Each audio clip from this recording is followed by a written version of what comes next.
Hey everyone, this is Kurt Frankum with Leading Saints, and before we jump into this week's episode, I want to make sure we announce two important events.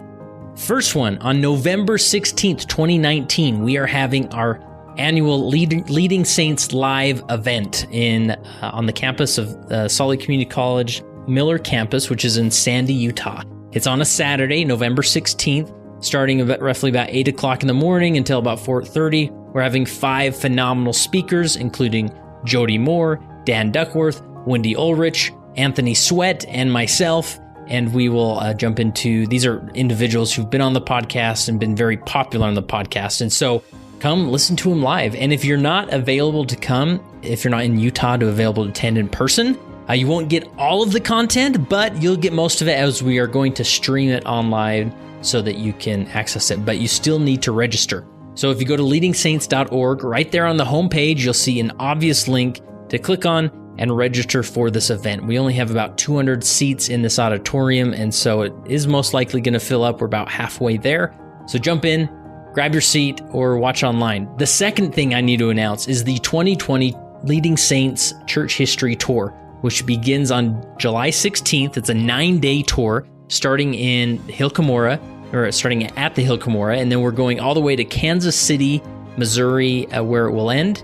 And everything between there, at least a lot of the historical church sites, will be hitting. Everything from, just going down the list here, the Sacred Grove, the Susquehanna River site, John Johnson Farm, Kirtland Temple, Newell K. Whitney Store, Carthage Jail, Historic Nauvoo Temple, of course, and man, Adamon Diamond. It goes on and on. You can see all the itinerary and the details and how to register at leadingsaints.org/tour. Now, this is filling up. The bus is more than half full. So I think there's around 20 or less seats left. So if you are wanting to be a part of this 9-day adventure with me, my wife, and others in the Leading Saints community, go to leadingsaints.org/tour to register. It'd be so cool to hang out with you for 9 days. And we're going to talk leadership. We're going to emphasize different leadership aspects of church history throughout the tour. And it is going to be awesome. So leadingsaints.org/tour. Welcome back to the Leading Saints podcast. My name is Kurt Frankum. If you're new to Leading Saints, this is a podcast where we talk all things leadership in the context of being a Latter-day Saint. And so whether you're a Latter-day Saint in an official calling or a parent or serve on a community council, whatever it is, this is a great place for you to come and learn. Now, there's many individuals who don't serve in an official capacity of leadership, but still find value and never miss an episode. So all kinds come here and benefit from it, and we welcome you. I want to give a shout out to the Isom family. My cousin, Nikki, notified me that her in-laws listen to Leading Saints, and as a family, they listen, obviously not like together in the same room, but they all listen on their personal time and then come together and talk about the different topics and conversations that we have on Leading Saints. And I would love to hear if your family is always talking about the latest episode or listening together, or maybe you're a couple that always listens. I'd love to hear that, and reach out to me at leadingsaints.org/contact. Love to have you connect, and I'll give you a shout out maybe in a future episode, but I really do appreciate all the listeners out there. We're getting incredible downloads and incredible growth, and the message is getting out there, and it really feels like we're making a difference. And that's all possible from the supporters out there, the core leaders, the monthly donors, some subscribers. And if you're not a donor, you should become one. And you can see all the information on how to do that at leadingsaints.org, because this stuff doesn't just come out of nowhere. Anyways, this episode, you're going to love it. I promise you this. I sit there and do these interviews from time to time, and I'm just thinking, I can't believe this is happening. My recorder better be working, and this is one of them, with author Barbara Morgan Gardner, who's actually also a religion professor at Brigham Young University, and she recently wrote a book published by Deseret Book called The Priesthood Power of Women. And you can imagine, being a leader in the Church of Jesus Christ, the Latter-day Saints, this is a concept, a topic that comes up from time to time that you really need to understand. And especially as we talk about who's presiding and what meeting, what do priesthood keys really mean, what authority do they really enforce, and so forth. We really delve into this interview, and you're going to love it. And definitely check out her book. We can't cover everything in the book, and that's why there's a book, so you can go read it. But big shout out to Barbara Morgan Gardner for taking the time to to record this interview. You're going to love it. Please share it. I think it will be an easy one to share. But here is my interview with Barbara Morgan Gardner, author of The Priesthood Power of Women. Today, I have the opportunity to sit down with Barbara Morgan Gardner. How are you, Barbara? I'm doing fantastic. Awesome. Yep. Now, you recently wrote this fantastic book, The Priesthood Power of Women, which is published by Desert Book with the subtitle In the Temple, Church, and Family. And this is the book that answers all our questions, right? It doesn't answer all of them because I have many more to ask myself find, but it hopefully will help in some way. So to answer some. Where did the inception of this idea come from to jump into this book project? I think from a number of different venues. Growing up, so I'm one of 13 kids. I have 7 sisters and 5 brothers. And I'm very close to my brothers, especially. And I just remember them going to father and son's outing and talking about how important the priesthood was and the priesthood restoration. And I remember thinking to myself, wasn't it important to girls too? Yeah. Like, shouldn't we also? And then reading the scriptures, I remember wondering what missionary scriptures applied to me and which ones didn't. And Sunday school and then seminary. And then as I started teaching, it became even more important because I knew that a lot of the teachers were teaching it as if they applied to everyone. But as women, we didn't really know what applied to us or not. And many women may have not thought that through, but that was always on my mind growing up. And then especially again on my mission. But most importantly, as I went to Boston as the institute director, and I had many women that were at Harvard and MIT and Wellesley and a number of other universities. And those questions became very serious. And I knew I was also talking to other adult women that were struggling with that idea. And I have just always felt that true doctrine understood changes attitude and behavior, and recognized that if I understood the doctrine better, the attitude and behavior would probably change as well. But we were clearly missing the doctrine. Yeah. So I wanted to get a little bit deeper in how that applied to women. And before we jump into sort of the principles of the book, maybe give us some perspective on your career path. Like you mentioned, You've been in the CES program and now you're at BYU, but how would you explain that? I started very young with the paper out. Nice. Here we go. Just kidding. I mean, I did, but after I served my mission, I started working for the church educational system in seminary. I wasn't sure if I wanted to teach seminary or go to law school. And so those are my 2 big areas. But I was told that as a woman, you couldn't teach full-time seminary. So I started going Which the law was true route. At one point, right? Or it wasn't true as it got to my age, but it was still the culture that some people didn't know the difference, which is part of this whole study. Right. So I kind of gave up on that. And then after my mission, the seminary, the hiring group came and said, actually, you can teach. What's kind of the issue? Anyway, there's more to that. But so I taught seminary for a few years, then went to the church office building. I did evaluations of seminary and institute teachers and worked with church schools internationally. Finished my master's degree and started teaching seminary and then institute. And then received my PhD in instructional psychology, continued to work in the church office building. Then I went to BYU and taught for a couple of years, went back to institute. And then after, again, 2 more years, my PhD was done. They hired me full-time at BYU. Wow. So, and you're in the religion department? Is that how you? Yeah. Yep. So I'm in the church history and doctrine department of the religious education. And so what type of courses are you teaching most typically? Yeah. So I teach eternal family, living prophets, and church history and doctrine, doctrine and covenants, and then the restoration classes. Nice. And I love the various anecdotes you reference in the book about some of these questions you pose to your educated BYU students that maybe opened your eyes to some things, but my students have been guinea pigs for me, whether I mean them to be or not. And they're very usually open and raw, and you can see a lot just by asking them questions, and they ask a lot of questions. But yeah, I use my students not intentionally ever to write a book, but just to learn to see what they need help with and how we can better. And I think it's a good, like a sample size of generally what's going on in the church in general, as far as the knowledge, if they don't know, their parents probably don't know either, right? Yeah, especially when you have, in most of the classes I teach, a lot of return missionaries. Yeah. So you kind of get an idea of what they're being taught on their missions as well as studying. So beginning this project, was there one specific principle you wanted to be sure to hit clearly or make sure that you cover in this book, or a chapter you were really excited to jump into? Yeah, I think a part of my study, I started realizing that the area of greatest confusion was that members of the church and leaders of the church did not separate the hierarchical structure of the church and the priesthood and the patriarchal structure. And I realized that a lot of confusion was coming because of that topic. And if I could help men and women alike, especially leaders, to recognize that we could teach this a lot better, that's where I wanted to go. Yeah. And also to help women specifically understand that the prophet lately in the last 10 years has been asking us to step up to the plate a little bit more. And there are a lot of women who aren't studying the priesthood because they feel that they don't have a problem with it. Meaning there are those who have a problem with women not receiving the priesthood and they don't. And so there's no reason to study it if they don't have a problem. But I recognized very early on that just because I don't have a problem with chocolate doesn't mean I don't want to learn more about it, right? So the more I learn about the priesthood, the more women learn about the priesthood, the more effective they'll be. Yeah. And I've sort of witnessed that dynamic even within my own family where, some of my female family members, this concept of priesthood and, a patriarchal approach to church doesn't really bother them. Others, they feel, minimized by it a little bit and they're not sure how to reconcile. Not that it's led them to a faith crisis per se, but it's something they wrestle with. And so there's sort of both. Have you noticed that there's sort of some that are really concerned, or, I don't want to go too extreme, but some that really think about it. Others, they think, oh, whatever. Yeah. And frankly, it sounds a little bit funny to say this, but I started getting more concerned about the women who didn't think they needed to learn anything than the women who were frustrated with the situation. And I started realizing we're the ones who are not interested in learning are the ones that kind of have the all is well in Zion philosophy. And Satan,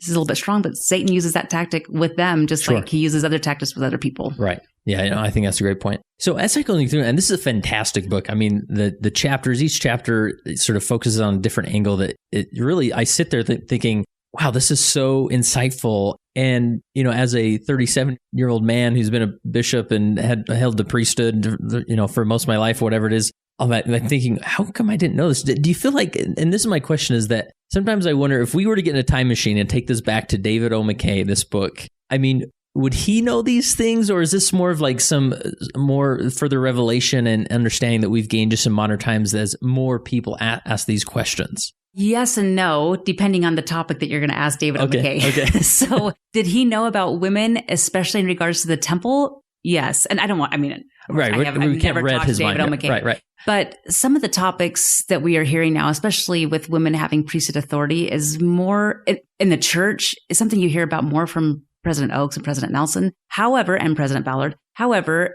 Joseph F. Smith does have quotes on that, and James E. Talmage does, and Joseph Smith does. So I think we have some here and there, but they're more sporadic. Yeah. Lately, it's been very focused, and we have a number of them coming together at one time with the emphasis. So I think it's emphasized more. But do I think David O.McKay knew that? Yes. But I also think he had to be cautious with the environment at the time. Mm-hmm. I don't know why exactly he had to be cautious, but I guess I just feel deep down that he did the right thing at the right time. For women. And I don't mean that to sound like a gotcha question by any means. No, I get it. But what sometimes I think as society progress and these questions come to the surface, which are valid questions as far as how the women relate to the priesthood, sometimes it can feel like, well, now are we just sort of like shoehorning this doctrine into the current society? Like, well, actually, women have sort of always had power and authority and whatnot, in which I believe in. But I just wonder if leaders are having people come to them and ask sort of like with a skeptical eye, like, oh, so now it all fits together. Where was this in the 80s and the 70s, that sort of thing. So yeah, and I will say that a lot of the research that I did came from prophets' talks and apostles from the 70s. Yeah, I was surprised some of these names that you were referencing. I tried to keep it as close as possible to the date that we're in. So trying to use those who are alive, but Bruce R. McConkie, Joseph F. Smith, some of those, they clearly were teaching this. It's just a little bit more sporadic. Yeah. And probably even more importantly, the early talks of Joseph Smith and Women of the Covenant. There's a book called Women of the Covenant that's fantastic and just talking about the history of the church. And I think when you kind of piece it together, you start realizing, this has always been known. It's just been taught differently. Yeah. No, I appreciate the discussion because, and I think part of it is that now data and indexes and, conference talks are just more easily searchable. And we can find some of these things where maybe in the 70s and 80s, you had your ensign. Yeah, and absolutely. Maybe you could go to the BYU library and jump in if you wanted, but it's a little bit more accessible now, right? Yeah. And even when I have looked, I have looked at a few talks when I've been asked to do firesides and things, and I'll go back and just kind of put in some keyword searches. And it's surprising to me how many times over the years other people have written on this topic that are not necessarily leaders. They haven't separated to hierarchical and patriarchal and things like that, but they have some general teachings that seem so progressive, but they really were common knowledge to those people as well. Mm-hmm.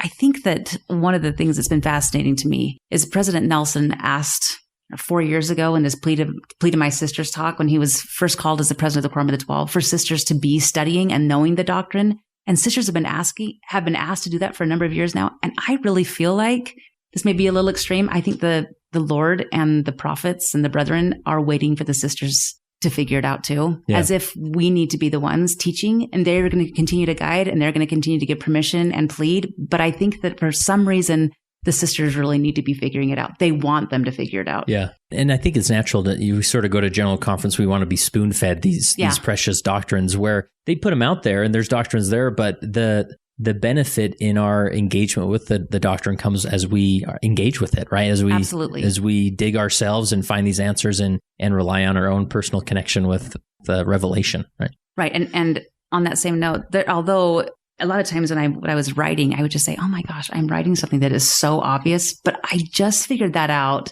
because of my experience in the temple today. Somehow there's just a nuance and just a little shift in the way I've been thinking that makes everything clear, where before I thought it was clear, but I missed an integral part. And then all of a sudden I think, oh, I can explain it so much better having gone to the temple or having read my scriptures, and somehow the Lord just kind of tweaks things a little bit. Yeah. I appreciate that. Interesting experience. Yeah, because sometimes I'll shift into a perspective like, how did I miss this before? But I really did. And now the doctrine is so much enriching because of it. So it's a fun process. Yeah. So, all right. I appreciate that sort of a wormhole we went down, but those are fun. So let's jump into this. As far as in chapter 1, you talk about the patriarchal and hierarchical priesthood. It's a hard word. Right.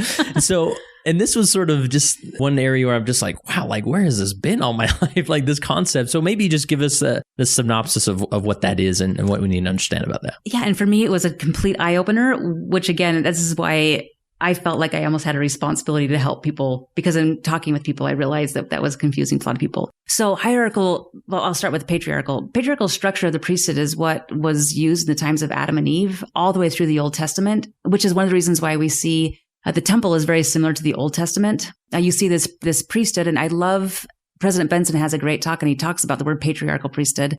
And he says that a better term for patriarchal is familial priesthood. So it's a husband and wife together with their family, leading in righteousness and temple covenants and ordinances in order to bring someone to exaltation. Wow. We continued that structure of the priesthood through the Old Testament. Then you get to Moses, and Moses during that time period, because of the golden calf and everything else, that highest structure of the priesthood, which is the patriarchal structure, is taken away. And so we have this period of time where we still have the priesthood, but we don't have the patriarchal priesthood anymore. But then when you get to Jesus Christ, because you see that there is a different family structure, the church, the family structure is no longer in existence as it was in the Old Testament times with Abraham and Sarah and Adam and Eve. Elder McConkie teaches that we had to have a new structure, a new priesthood structure. And so he says that Christ, therefore, started what is known as the hierarchical priesthood structure, where it's prophet, first presidency, quorum of the 12 apostles, and continues on in that structure. So when Joseph Smith, this is a really quick summary. So when Joseph Smith comes around in the early 1800s, he is first given the hierarchical structure of the priesthood. He's asked to call the first presidency. And then you have section 18 where he's asked to find the quorum of the 12. And you see this hierarchical structure coming through. But then as he's starting to continue on with the church, you see that, well, section 2 of the Doctrine and Covenants, the Lord has clearly told him that he is going to be looking at and he's going to receive the patriarchal structure. He doesn't say that in section 2, but when you start studying it, you realize that he's talking about the hearts of the fathers and the children. And you start recognizing that that's a patriarchal structure priesthood, just like during the time of the Old Testament. And so Joseph Smith is receiving revelation both on hierarchical, but he's also receiving a patriarchal structure. In the Doctrine and Covenants, you see that he's receiving revelation on both sides. So now you see in the Relief Society is coming along, and that fits somewhat of the hierarchical structure. But the reality is he's trying to prepare women to receive their endowments and be able to receive power and authority. And he uses those words with women specifically to the Relief Society. Uh-huh. So now in the restoration of the gospel, although we look at the church and we say this is a hierarchical structure, if you look at the temple, it's a patriarchal structure. So it's a perfect molding of both. Often, though, we don't talk about the patriarchal structure in the church, number one, because we don't understand it very well. But I say number two is because the temple for a lot of people is off limits because they don't know what they can and can't say, haven't really thought about it. So, and it's the more sacred part. So we talk openly about hierarchical, not using that term. And we talk quietly within the temple and our families in a very quiet hush tone about the patriarchal, which is, according to Elder Ballard, the structure that's going to continue in the eternities. Yeah. Wow. And just having that dichotomy and then approaching even Doctrine and Covenants, knowing that as the restoration goes forward, like there's these two priesthoods that are in play here. It's not just one, because we sort of simplify the doctrine to make it simple and say, well, it's just this priesthood is priesthood, right? Right. And men have it. Yeah. And that's another big lesson I learned is, priesthood is God's power, period.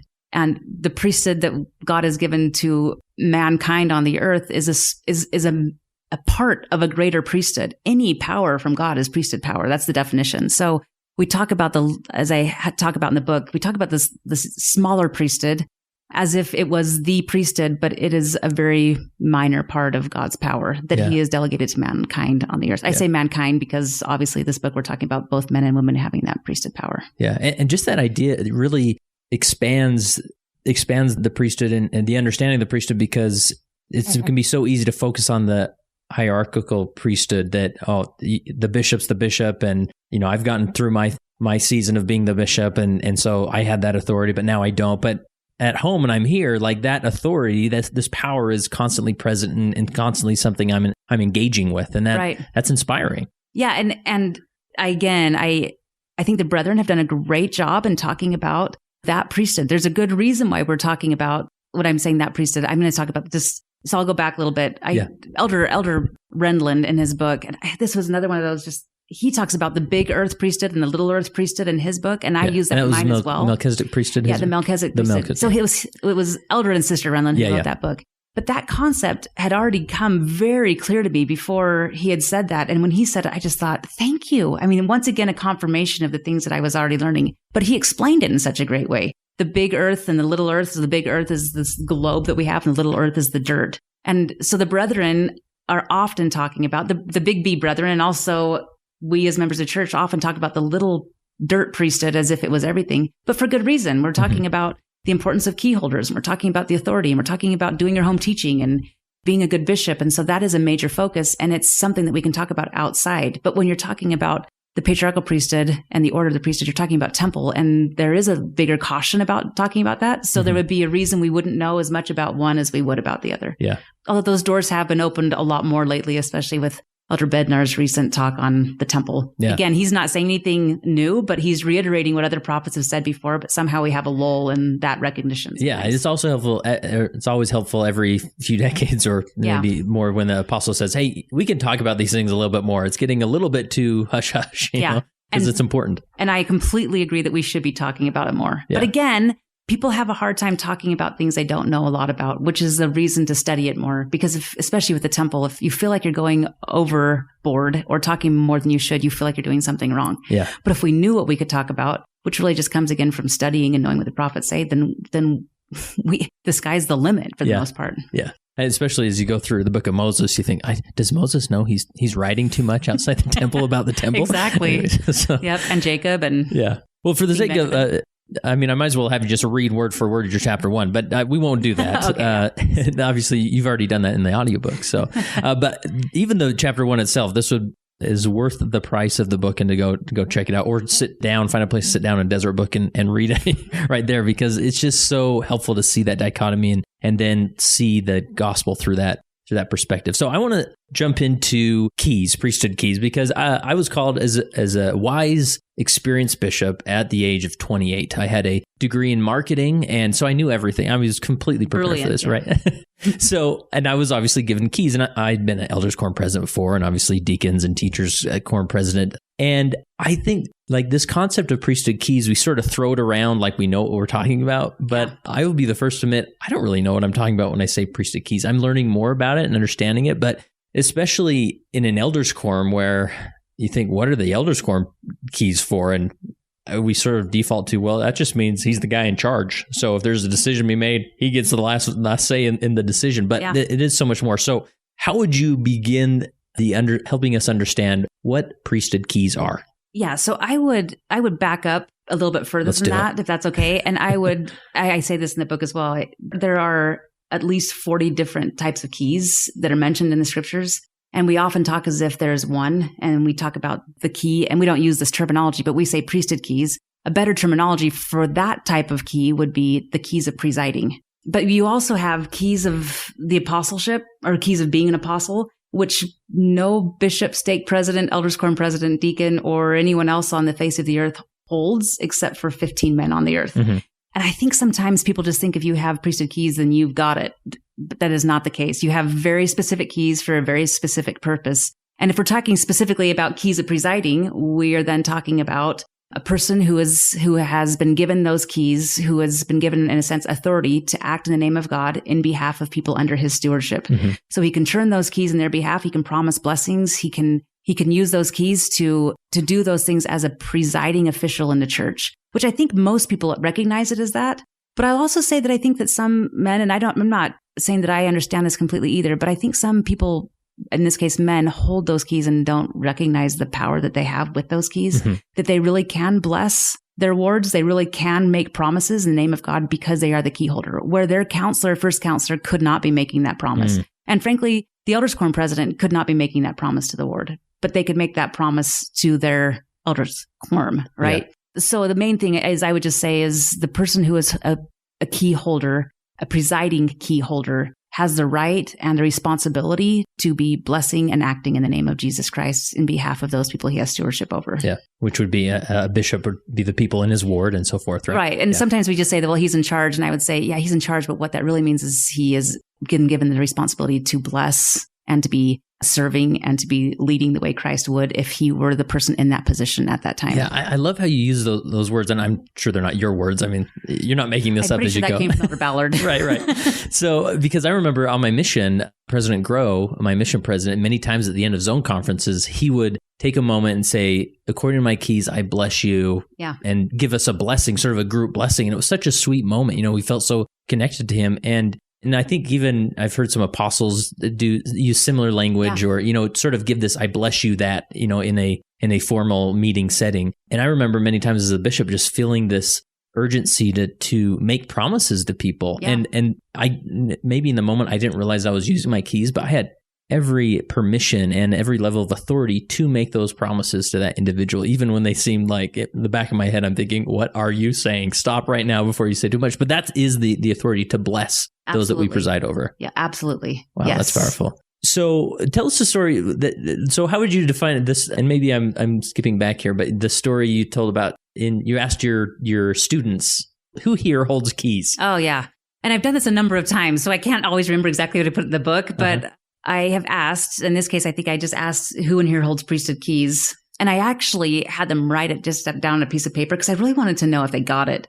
And I had every answer from everyone in this class, all the men in this class, all the men who have served missions, everyone in here. And this is a little bit after President Oaks' talk on authority. So I had some that said every person who has a calling. I had some that said no one. And then, of course, I have some of them just gave me numbers. I'm sure they were looking around and counting the guys or the girls. And there's 7, 2, 6. I'm like, I honestly, in that one class, I must have had at least 50, probably 60 students, the majority of which were returned missionaries. And there was not a single answer that was exactly the same. And they all told me that they all knew what priesthood keys were. So it was really obvious, really fast that they didn't. Yeah. And then, of course, the funny part is I go back to one of my mentors who I love dearly, Brother Cowan. He's a fantastic colleague of mine who was a major mentor. And I went back and told him how funny that was. And then he said, well, Barb, it depends on what kind of keys you're talking about. And then I was like, are you kidding me? Here I thought that I knew I was stupid, but I didn't realize I was that off, Yeah. And then he started talking to me about different kinds of priesthood keys and kind of gave me a little jive to start studying a little bit more. So, and that leads into the discussion of these 40 different types of keys that are referenced in the scripture. So if we see the word key in the scriptures, even if it is in the same verse as priesthood, doesn't necessarily mean we're talking about the keys to preside or... Absolutely. Right? Yeah. So, you're going to section 84 of the Doctrine and Covenants. You have a section on temples, and then it talks about the key of knowledge within the Melchizedek priesthood. But then President Nelson says all women of the church are able to receive the key of knowledge. And so all of a sudden you recognize that there's something wrong because if women can't hold presiding keys, but yet they're holding the key of knowledge, there are different kinds of keys. Yeah. And so then it starts making you think about which keys are we referring to? And the reality is when you start looking and be carefully at the nuances and the different sections and who the Lord is speaking to in what situation, you can figure it out. But it takes the effort of going through each one and saying, culturally and traditionally, we talk about it in this way, but what are the scriptures really saying? And what are the prophets? I like to triangulate. So what do the scriptures say? What does the prophet say? What does the Spirit say? Right. Yeah. And when I see the prophets and the scriptures and the Spirit all saying the same thing, I recognize that it's probably more of a tradition than it is actually true doctrine. Yeah. And I love that concept because with a lot of these things, we want to nail it down to an answer, right? Yeah. But sometimes you get to a point in your study and you think, okay, I think I'm going to interpret it this way. I'm not going to, project that on others, or they're wrong if they think differently. But this feels good to me right now, and move forward with that knowledge until maybe more is revealed, right? Yeah. And my philosophy is basically, I'll keep that to myself. If I don't have a triangulated answer, then I'm probably not going to be talking about it, writing it in a book. But I'll keep letting it percolate. And my experience has been that most of the time there is an answer. It just takes a little bit more digging, and it's not meant to be hidden. It's just, I just hadn't thought about it that way. Right. And it becomes really obvious after a while. Yeah. So I want to spend some more time just in this concept of presiding, or the keys to preside. Yeah. So how does that relate to, when we talk about the keys to preside, we're talking in the hierarchy. I can't say this word. In the you can just say the H. The hierarchy. Or administrative. The administrative, thank you. Yeah, sure. The administrative side of the priesthood, right? Or does that also play a role in the patriarchal or familial priesthood? Both. I just have to say something really quickly. Okay, you're good. I had it spelled wrong in the book until like the week before it was published. Oh, really? Somebody brought it to my attention that I had missed an IE. Oh, nice. So nice. I totally get that. It's hard to spell, hard to say. I had it hierarchical instead of hierarchical. Oh, nice. So anyway.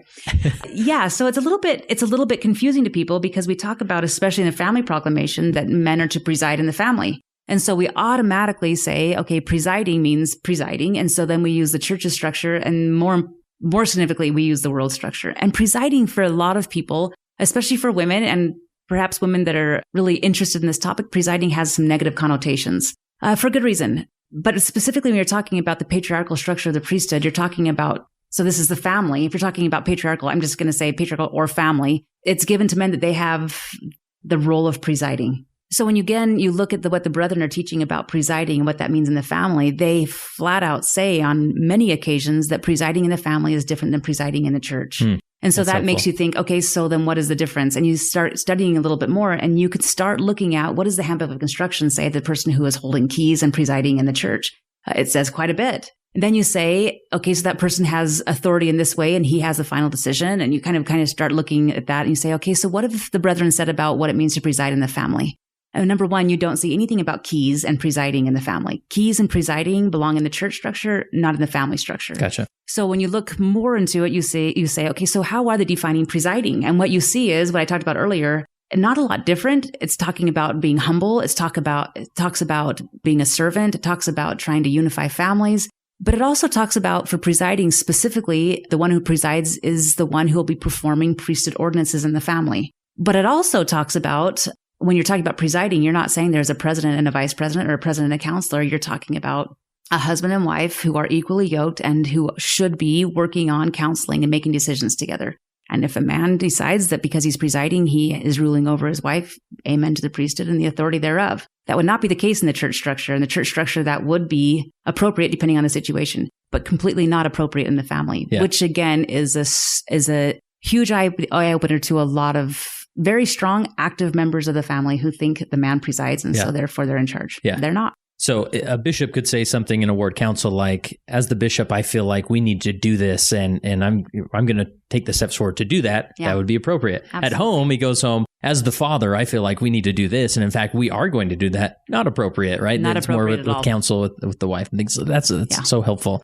Let me make sure I don't miss anything. If he didn't have a wife and he had children, it would be absolutely, he could do that as a father. Right. And just as the wife could also do that as a mother. But together as a couple, he should never, as President Packer says, use priesthood rank over his wife, because that is not appropriate. Yeah. And I even love the clarification. I'm sure it's been given before, but President Nelson said in this past conference that if the husband passes away or is no longer in the home, the wife is the one who presides, and that doesn't go to the deacon in the family. Right. Absolutely. Yeah. Yeah. That's helpful. So, going back to, you talk about this, I'm curious about the connection between the apostolic keys and the keys of presidency, because the way I've always seen it is that there's this big pie of priesthood keys, and President Nelson owns that pie, and then obviously the Quorum of the 12 and the First Presidency have access to that under his direction, right? And then they've taken that pie and split it up in slices and handed it out to stake presidents all over the world, and that stake president takes that piece of pie and slices it up and gives to the bishops in his area, right?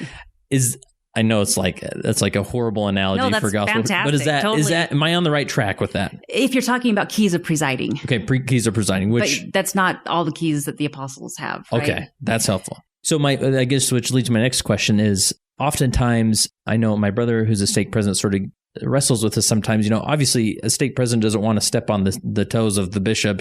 You have keys and we want to give you autonomy to carry those out and see fit. But nonetheless, they're his keys, right? That he's sort of... Well, they're Christ keys. Or Christ keys, I don't want to be obnoxious, but there is a differentiation here too. Yeah, sure. Yes. But he's sort of he's presiding over those keys, which he has given to the bishops to preside in his area. So, for instance, if he shows up to a baptism and that bishop's there, he is still presiding in that meeting, even though the bishop is there because he's a stake president, right? That's correct. Right. Yes. And that's all in the keys of presiding. So it's the hierarchical structure. Right. So I know I'm saying the obvious here, but anytime there is somebody in a hierarchical structure who is more senior and holding those keys, and they are always going to be presiding at that meeting. Right. And so, but you're also saying that the core of 12 apostles in the first presidency, they have the keys of presiding. I mean, they own those keys for now, Absolutely. Right? Yeah. But they also have an additional set of keys, the apostolic keys. That's right. Yeah. So they would have the keys of sealing. So you have to back this up a little bit in church history as well. So when Peter, James, and John come to Joseph Smith and Oliver Cowdery, 1829, they are giving them the keys, right? And those keys that are given are presiding keys at that time. Okay. When Joseph Smith then with Oliver Cowdery are in the Kirtland Temple, they receive more keys, and those become the apostolic keys. So the keys that Joseph Smith and Oliver Cowdery are receiving at that point are the keys of sealing, the keys of the kingdom, the keys of the gathering of Israel. Those keys are given only to apostles in first presidency. Those are not passed down to anyone else, which is why you have a sealer. The sealer doesn't get his permission to seal couples in the temple through the temple president. The temple president doesn't have those keys. He receives the authority to use and to seal couples together from a member of the first presidency and quorum of the 12. So keys of presiding, yeah, you'll go from first presidency, quorum of the 12, and then to the stake president, and the stake president to the bishop. But when you're talking about temple sealing keys or any type of keys dealing with those that the quorum of the 12 only hold, the permission is given only from the first presidency and quorum of the 12. Okay. There's no middleman. So the ordinance of a sealing is being done under apostolic keys, Yes. then, not keys of presiding. Right, exactly. Right. Yep. And those, so do temple presidents hold keys? Temple presidents do hold keys, but the keys that That's they what I thought. hold are to make sure that the ordinances are done correctly. They're not sealing keys that promises the sealing for eternity. That's Different so keys. helpful. Okay. Isn't it fun? Yeah, it's great. So, I love this so stuff. then the temple president keys are keys of presiding Right. over that temple. That's exactly right. Okay. Just like the quorum of the 70, people get confused with this as well. So the presidency of the 70 hold keys, but they don't hold presiding keys over the stake president and over the bishop. They hold presiding keys only over the 70 that they are supposed to be over. But there's that a lot of people think that the person that's over the stake president has keys and that's the 70. It's not. Right. It's actually the apostle, right? So the 70 only has keys over the 70. Right. It's kind of an interesting. Yeah, and when they go do stake conferences or set apart a stake president, they're sort of borrowing those keys exactly on right. assignment. Yeah. But it's not because they hold keys. Right. Yeah. So about mission presidents, are those apostolic keys? Those are keys of presiding again. Keys of They're presiding. presiding over the missionaries. Right, And that the comes- missionaries in their area, and also those who are not members of the church under their authority. Which is But also- attached to the keys of gathering of Israel, right? Right. Attached to it, but they don't hold those keys of the gathering of Israel. Okay. They're still holding presiding keys. Okay. The only ones who have those keys that are coming from the Kirtland Temple are First Presidency Quorum of the 12. That's why if you look at the Church Handbook of Instruction, it'll say certain keys are delegated. Those keys are presidency keys. Okay. And those are, so the keys of gathering Israel are considered part of the apostolic keys. Right. Okay. Yep. And then, so as far as the restoration of the keys of presiding, who did that come from, or where did that? The keys of presiding? Yes. That's Peter, James, and John given Okay. to Joseph Smith and Oliver Cowdery. When they restored the Melchizedek priesthood. Exactly. Okay. Yep. All right, yeah, clear as mud here. This is great. No, I'm just kidding. This is really helpful. Well, and it's an this is interesting really topic helpful. too, because it says in section 2 that those keys will be revealed. That's a topic that something that I've studied a lot, where the keys by basically Elijah, we'll just go with that one. Were they just revealed to them, or were they restored to them? I don't have a good answer for that, because the nuances that are used when people talk about it are not clear enough. So I still have some questions in that I haven't answered yet. And I think this exercise just really shows how different keys can be from, the word key. It just doesn't mean the same thing, right? Right. I mean, you take the key of the ministering of angels. All the time you're told, since I was a child, I remember the deacons have the key of the ministering of angels. And deacons, you need to know how wonderful it is that you have the key of the ministering of angels, which is fantastic. But then you start thinking, okay, but I thought only the deacon's quorum president held keys. Right. You realize, no, these are general priesthood keys for anyone who is ordained to a priesthood office. So they're not presiding keys. These are general priesthood keys. There's a differentiation even within priesthood keys of what they hold. Yeah. And then, of course, the key holder is one who opens the door for everyone else. Yeah. So that everyone's receiving the blessings and promises regarding that key. Yeah. I love that. Just this idea of when that priest kneels down and blesses the sacrament. I mean, he is unlocking a door to the ministering of angels for the entire world. Exactly. It's not like they get to go hang out with angels because they're priests or whatever, right? But it's taught that way a lot. I mean, I remember as a beehive thinking, oh, that's so cool that the deacons get this. But nobody ever told me I got it too until I started studying it on my own and looking at Elder Ballard and Elder Oaks and saying, oh, wow, wait a second. They did say this. I just have never been taught this anywhere else except for a general conference, which I probably didn't. So that's a perfect segue into the keys of general priesthood, which would be part of this, the keys of ministering of angels. Where else would we see, or how would you first introduce this concept of the keys of general priesthood?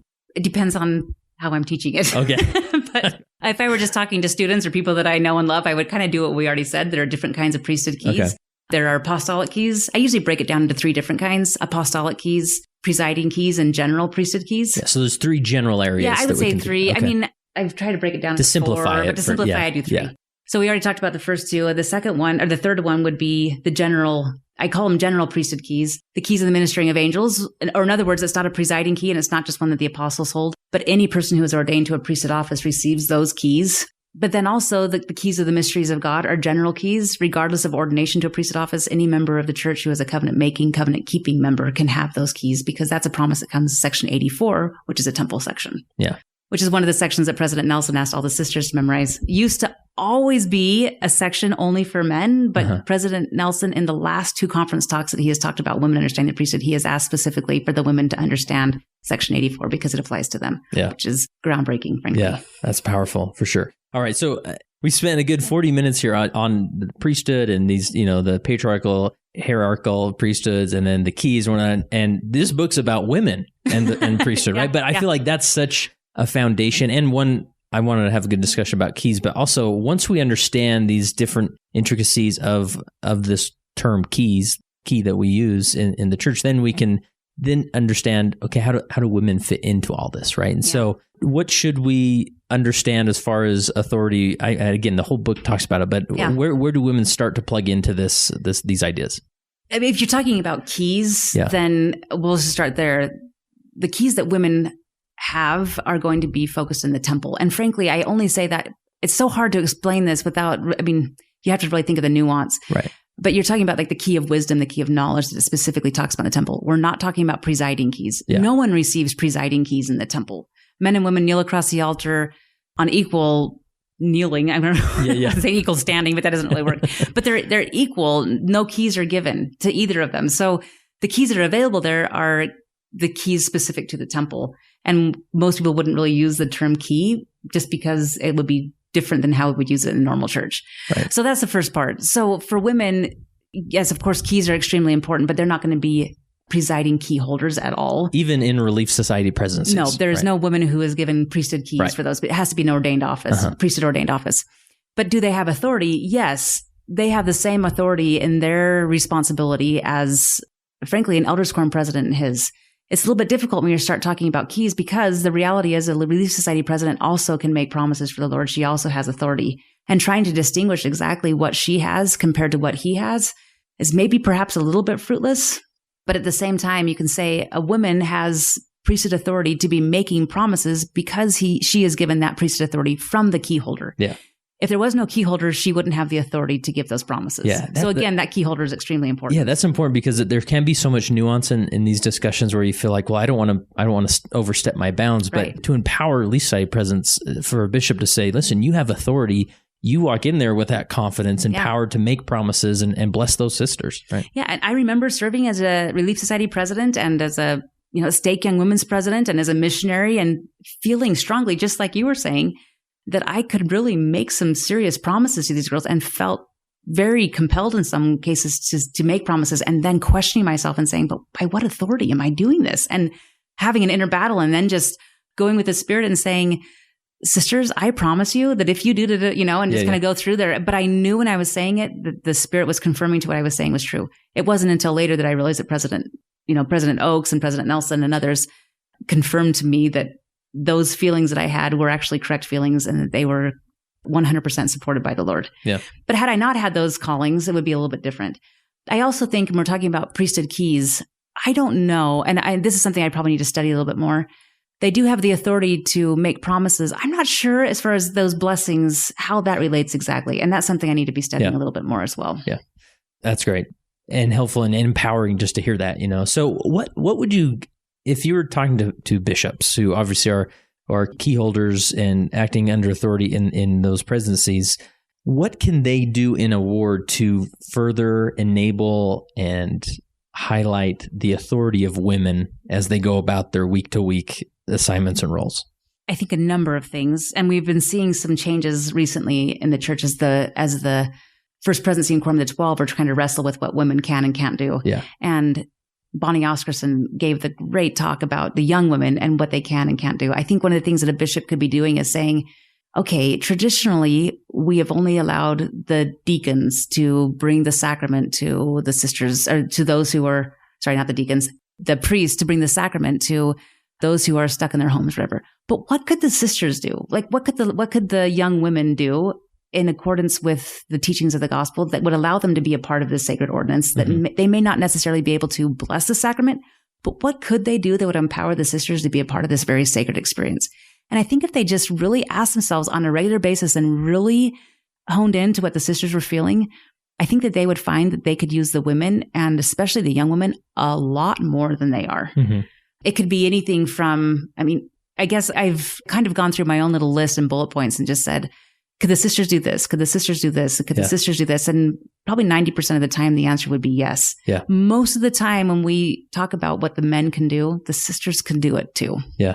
So if nothing else, by telling the sisters, I'm working on this as a bishop to try to figure out how to empower you and how to help you and help the ward be blessed by the priesthood power and authority that you have. Can you help me as a Relief Society understand how you as a sister can use your priesthood power and authority to make this ward a better place? And I'm 100% confident the Relief Society president will receive revelation and guidance to how to respond to that bishop. Yeah. But the bishop has to open it up to the Relief Society president, who she can receive revelation to. Yeah.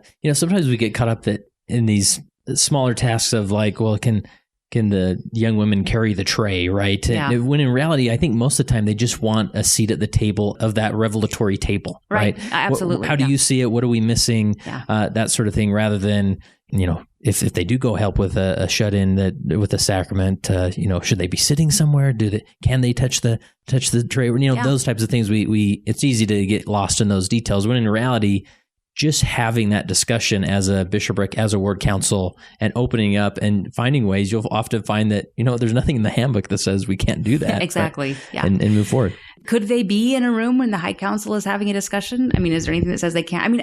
I don't mean to by no means tell a bishop or stake president what they should or shouldn't be doing. They are the presiding, key holding person. But I also think to follow the prophet right now, the brethren need to, these key holders, I would recommend highly that they try to figure out what the prophet's saying in their own calling. Yeah.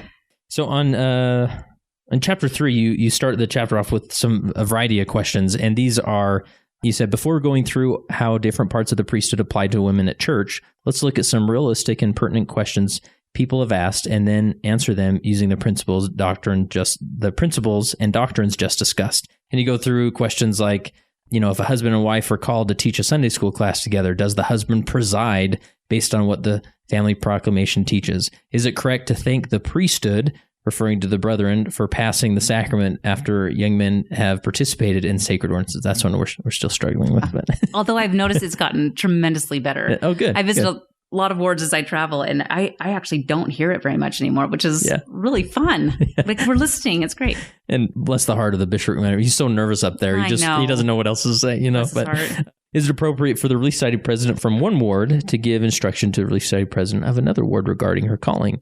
Was the oath and covenant of the priesthood meant only for men? So, and obviously you've touched on some of these, but just some of these questions, one that you touch on a lot is as far as presiding, like if the young men's, there's no young men's president. So let's go with elders quorum president. If the elders quorum president or Relief Society president are making decisions about ministering, does the elders quorum's decisions outrank because he holds the priesthood, that sort of thing? Yeah. So where does that all fit in this discussion? Again, it comes down to priesthood keys. So I've actually heard of many occasions, even very close to home, where an elders quorum president would make assignments for the Relief Society president because he wants to put them together in couples and he feels so inspired to do so that they can help the ministering happen better. Well, that's great, but it's not appropriate for him to put a sister anywhere. Yeah. He doesn't preside over any sisters in the ward unless the bishop actually says, I want you to do this, because he is the key holder. So in order to make that an appropriate assignment, he would need to go to Relief Society's president and say, I'm just thinking about this. What are you thinking about? If she disagrees, then they're at a crossroads and they need to figure it out. Yeah. But he doesn't usurp authority over her in any way, shape, or form, because that's not his stewardship. Right. And you gave a great example in the book. I forget what calling you were serving in, but I think it was a stake calling. And he sort of said, why don't you preside in this meeting? Do you remember? I was a stake young women's president. He was a stake young men's president. Okay. Yeah. And so you were meeting just about youth and... We're meeting about the Trek. Okay, Trek. Oh, I can remember this. Lots of meetings about Trek, I'm sure. Yes. And so stake presidency member wasn't there, right? So it was you two. And a lot of times we think, okay, well, we know that neither of us are presiding over each other. So therefore, nobody's presiding. But that's maybe not a why. Someone has to preside, right? Or yeah, and I have worked for the church and been in meetings for many years, and I've had many callings in the church. It is very natural and very traditional for a woman at any moment, if there's a man in the room, the man just takes control. The man is always going to be presiding. And that's been my experience for many, many years. And as I started thinking about this more, I realized that doesn't really make sense that a man's in charge because he's a man. Yeah. My parents weren't that way. My dad and mom were very equal. My dad presided, but he wasn't in charge. And it never resonated right with me. And I kind of watch it and observe it. And yeah. So President Nelson and President Oaks and President Ballard once again made it very clear that it's not a presiding issue. There are no keys in that case. Mm-hmm. And so if there is not a key holder and you're talking about the hierarchical structure of the church, there's no presiding official. Yeah. So they work together. I mean, it would be sometimes we look at it kind of the negative side, there should be no presiding, but in the positive side is you have two people called from the stake president who have been called and set apart to work with the young women and the young men. And together they can make an extremely great experience. Doesn't matter who's presiding. The two of them together are working together in synergy to create a wonderful project. Yeah. Yeah. And I love that even in, the secular world, you may be in a team meeting and you'll say, hey, Susan, why don't you take point on this project? And, you make the final decision, whatever. Like even I love that gesture that this brother made, that saying, Barbara, why don't you preside over this meeting and maybe I'll take another meeting, and that's helpful. Yeah. And frankly, for me, it was a great teaching moment because I was a new stake young women's president. He had just returned home as being a mission president. He'd already been a stake president. I knew him and I knew his reputation, and it was easy just to default to him, right? Yeah. I mean, if there was somebody I was going to default to, he would be a very easy one to just say, no, I'm good. But he wouldn't have it. He knew better and he understood the doctrine, and it was great. Yeah, that's just a great example of what a bishop or some of these male leaders can do is in those scenarios, call it out, say, you know what, I'm not presiding here, so why don't we look to you to make the final call when there's a tiebreaker, someone needs to make a call, and right? If you go that direction, I'll throw in a few more things on that topic. I have been taught by many home teachers, and the majority get it, but some don't. But I'm always grateful for the home teacher, or now we would say minister, but in the past, home teacher who would say, as I was single, Barb, it's your home, you preside. Who would you like to say the prayer? As a woman, that's very empowering. And then you can say, you know what? I actually feel that I would like to have so-and-so, versus a person who just says, hey, we're priesthood holders in the house, and so men are always in charge, and so I'm going to say the prayer. No, I really don't want you to say the prayer, and I actually preside, and not in a mean way, but just it's really not appropriate. But another thing that men, especially leaders, could do is, I have seen it even in my own home recently, where a person who is a man will call on someone to pray when my husband is not there, or we'll have an activity at our house and there are a lot of men there, a lot of members of the church there, and a man will kind of step in and say, I will ask so-and-so to pray. And I appreciate when another man will say, it's not your home, right? Like, I appreciate it when people in leadership positions will correct each other, so that people who perhaps are not and really would rather not have to correct them in public don't have to. Yeah. So, I mean, I think a lot of it is women helping women, men helping men, women helping men, and everyone recognizing no one's trying to be offensive. We're just trying to do it right. Yeah. Giving people the benefit of the doubt, you know? Yeah, I think that's so helpful. So let's talk about another dynamic that relates to this that I hear a lot about, that oftentimes, let's say a primary president needs a new counselor. Yeah. Prays about a name, goes to the temple, feels so strongly about a name, takes it to the bishopric, and it gets turned down. And maybe it's 3 or 4 names. And then finally she gets to the point saying, you know what, why don't you just tell me who you'd like me to call? Right? It could be a very frustrating part of our dynamic. And I always tried as a bishop to really empower them. Sometimes they would, or believe in that process. And when they come, sometimes they bring a name and I'm thinking in my head, like, that'll never work, but here we go. Right?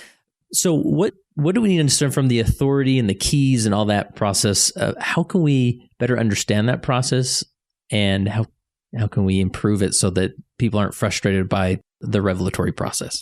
Yeah, I gave an analogy in the book, and that actually came from a woman asking me that question, and I was needing to answer the question the next day. So I was just kind of asking Heavenly Father as I was on a walk, how do I answer this question? And I've learned a lot about revelation, but in this case, he just kind of visually showed. I visually learned.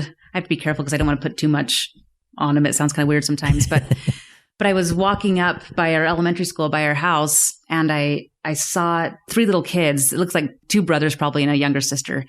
And there was a crosswalk, and then there was a car coming, and I saw the 2 boys. They were older, riding their bikes, and they crossed the crosswalk.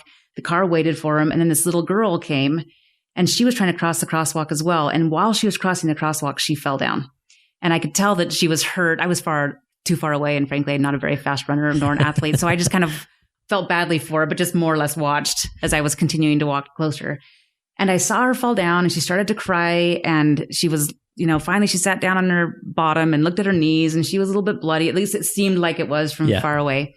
And the car just kind of waited patiently and didn't say anything, didn't roll down the window to ask her if she was good, just watched. And then in the same process, I'm making it sound like it's longer, but it was very quick. Another car pulled up right behind the first car and had no idea what was going on in front and just started honking the horn and rolled down the window and yelled at the car in front. And you could tell the car behind thought that the guy in front or the person in front was just on their cell phone or just not paying attention, which would be a normal thing to think if you're just hanging out at the crosswalk, right? I mean, I'm guilty of that myself on more occasions than I'd like to admit. So I watched it. And as I was watching this experience, I had just a thought that just came and just said, it really, I don't have the exact wording, but it all depends on your perspective or the seat that you have. And so when I went back and I was speaking at Education Week, the lesson that I learned is, in this case, the analogy, the person that's sitting in the car is the key holder. And a lot of times the key holder sees somebody that has fallen in front of him or a situation that no one knows about but him. And when we sustain a key holder, we put the trust in the Lord that he is using that person to receive revelation and be the one that's really in charge and has the stewardship to direct what is happening in the ward. And so in this case, that person that was honking behind the key holder was absolutely clueless. And when that little girl got back on her scooter and she kind of scooted off in a little panting, crying way, I looked at the person's face. By that time I was close enough, and the person was literally sick. Like, you could tell they were so embarrassed that if that person would have done what they were telling you to do, they would have killed the child. I mean, you could just see the person. And actually the other person drove off quickly as soon as the child passed, and the other person just waited. Like, you could tell they just were shocked by the whole situation. So that's one side of it, is we have key holders that are called of God, and we sustain them as members of the church, that we're going to, in a sense, kind of have their back and follow them. On the other side, I have been guilty, as many people also have, as we just said, of actually being on the cell phone, and all the kids would have passed and we're still on our cell phone and really not paying attention. I mean, how many times have I stopped at a red light and been there, like, through the red light and the green light and the red light again? And there's a reason why people are honking. So for the priesthood leader, in that case, I would say, look, if you're really on your cell phone, then you need to get off your cell phone and pay attention, because the person behind you could be right. They really could be receiving revelation, and they really could be guided by the Lord, that person should be called. And just because you have a different opinion than them, that's not revelation. Or just because you think that somebody else could be doing a job better somewhere else, that's also not revelation. Just to make sure that if you're going to turn down somebody who has confidently received revelation, to make sure that you're receiving revelation and it's just not a good idea, or you just have a prejudice against someone. I hope that doesn't ever happen. Right. But from the priesthood leaders, the key holders that I've spoken with, that does happen on occasion. Mm-hmm. And many of them will say, I made a poor decision, or I chose this because of this. And most of them regret that in the long run. I think the brethren are being much more careful. The brethren meaning First Presidency Quorum of 12, and they're training on this more. I noticed at the Saturday night session, the women were actually talking about making sure you receive revelation and then going to the bishop. Again, it is the bishop that extends the calling, though. So the women, regardless, still need to understand, even though it could be extremely frustrating, I believe that every person in the church will always be blessed by following the key holder and being obedient to the Lord regardless. And this sounds mean and negative, but we'll just let the key holder take care of the judgment day. Right. Yeah. Or let the Lord take care of that. Yeah. That seems extreme, but if you let it fester and you get upset and you whatever and struggle with that key holder because of an experience like that, it could not only damage you, but it could damage a lot of other people, that would be a bigger concern than the key holder not listening to your revelation. Yeah. And because I know in some scenarios or situations where, it gets to a point where it's like, why doesn't the key holder just make all the decisions and we'll just roll with it? And that's not a helpful place to be. And so it could be an opportunity for a primary president, young women's president, to approach that bishop and say, listen, I desperately want part of this revelatory process, but I feel like I am not in it. And so what can we do to get there? Right. Yeah. And I'll tell you, I remember one experience when I was given a calling and I felt strongly about one person and then the next person, 5 people. And I was turned down for every person. And then finally, and this may be a little bit rebellious, but I said to the key holder in this case, would you like me to go back and pray? Because it doesn't seem like my prayers mean anything. And I wasn't trying to be rude by it. I was sincerely asking, is there any reason I'm praying? Because if you already know who you're calling, just call them, right? To which the key holder in this case apologized and said, you're right, I already have somebody chosen. And I think both of us came to a very kind understanding that he may have received revelation for that person. And if that's the case, perhaps he could just have told me. But at the same time, he also kind of said, we've chosen someone and not through revelation, just because we thought that was a good person. Right. So that, there's a difference. And I think we all just have to be sensitive to that. But if you're going to, if a key holder is going to turn someone down who they have asked to pray and they know that they have prayed and fasted over a person, which women typically take that very seriously, then I would strongly caution them to be careful if they are going to override that decision without personal revelation. Yeah, because it can turn in this passive aggressive, like, I know who I want, but why don't you go pray and I'll just say no until you pick the person right. And you got to stay away from that. Yeah, and women don't want to be mocked. There's already a big enough problem. And that to them is very demeaning for most women. Yeah, so definitely have to look out for that. Well, we've covered a lot here, and the book covers even more. So people should go purchase it and check it out, get it from a library, borrow it from a friend, however they want to get it.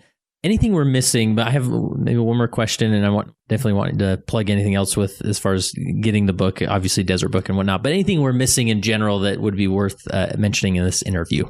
I just, maybe one thing that's been on my mind, that women really at this time in the history of the earth, for whatever reason, have been prophesied about. I mean, President Nelson talks about how President Kimball talked about this time, and President Oaks talked about that as well. There is something about this day and age where women are being asked to be the guardian of the family, and in some cases, even culture and church and what is moral. And when women understand the priesthood power that they have, that will become not only more significant, but more effective and much easier for women.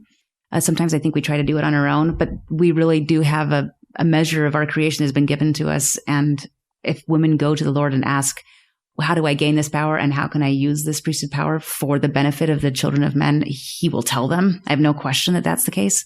And also, it's never a competition. There's no competition between women. There's no competition between women and men or fathers and wives or bishops and really society presidents.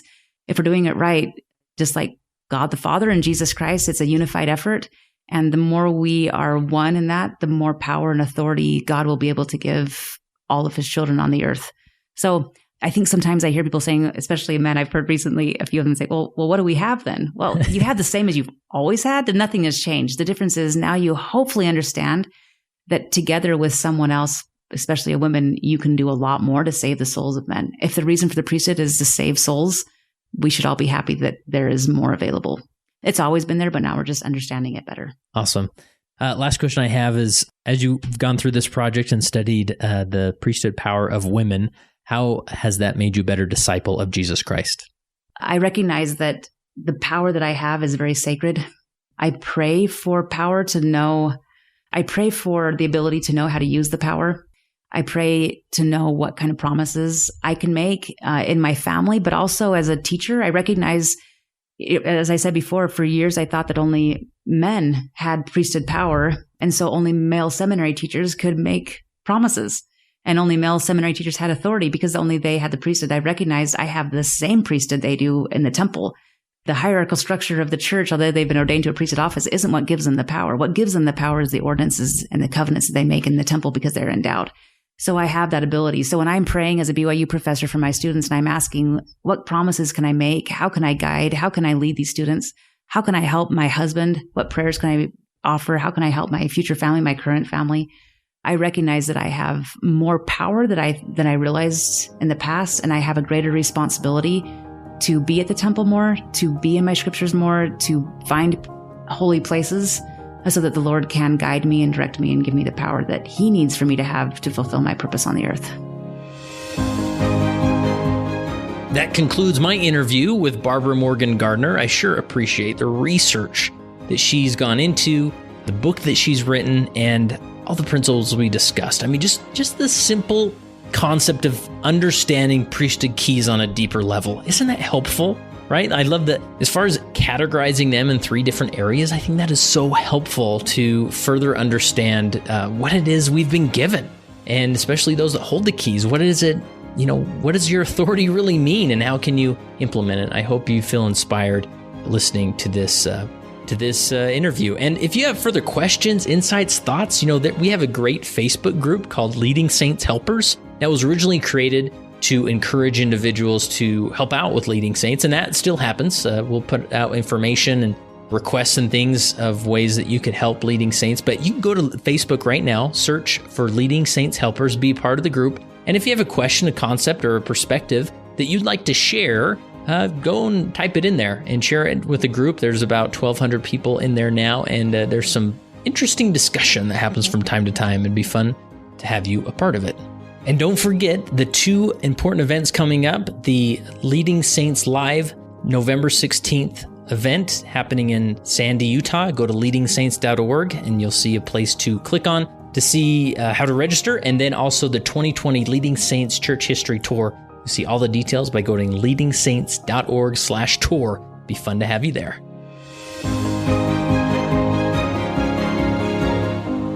It came as a result of the position of leadership which was imposed upon us by the God of heaven, who brought forth a restoration of the gospel of Jesus Christ.